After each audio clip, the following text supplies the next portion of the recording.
جسمي رسول الله قشت به دروس باشا من كشمانية لقالوا بلام ثابت بوبي جيجير بوبي أوشتا بجسمي رسول الله صلى الله عليه وسلم قشتوه عباية ثابت بوبي وعباية هي أوى نعلة ثابت بوبي ونعلة هي أوى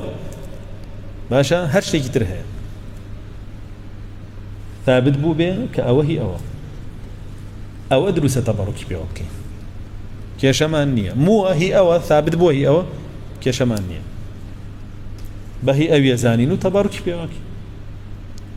باشا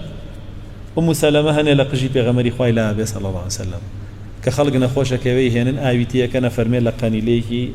زيو أبو أو كان راوش عنده دواتر أي خواردو كسيان كر بس يا شاك بيو عائشة خاتون فرمي عبايك رسول الله ملا صلى الله عليه وسلم هل ما كشالا أو خلقا وكي خواردو شاك بيو وأما أنفرمودي عتبان رونو أشكرايا لو جاء نيجي كردوا أما يوم يجدل لو جاء نيجي كم كأو نيجي لكردوا لبرو جاء بركة كتابتك يا بلام أبي ثابت بوبيا وهي أوا أحمد تيمور باشا أو أبزام نوسريكي تركا لسر آثاركاني رسول الله صلى الله عليه وسلم كتابيكي نوسيوا فرمي چينا معه فرمي خلق ادعاء مو أماناك بلام هيتشي بلغي واضح ما نية كثابت بوا أما هي رسول الله صلى الله عليه وسلم هيج بلغيك واضح ما نية لسري كأما هي رسول الله صلى الله عليه وسلم سيطيل تاريخ خلفاء الله يكجب بيمابو كمغول هاو نما سوتا يكي لخليفة كان يكرد الله خليفة كان همو جاري عن كرد شانيان لموسيما كان تا آخر خليفة عباسية كان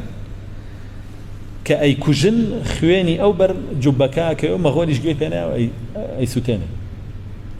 نما والله هيتشي ذهبي جوا عليه ابن تيمية جزم كافر ميه هيتش تيكي نما رسول الله صلى الله عليه وسلم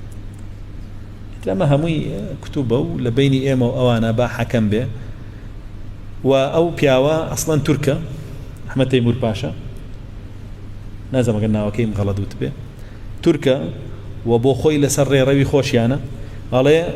ثابت نية أو شتاني كأمره هي رسول الله صلى الله عليه وسلم ثابت نية على هيتشي نازاني هي أوي أخذنا قماني لسر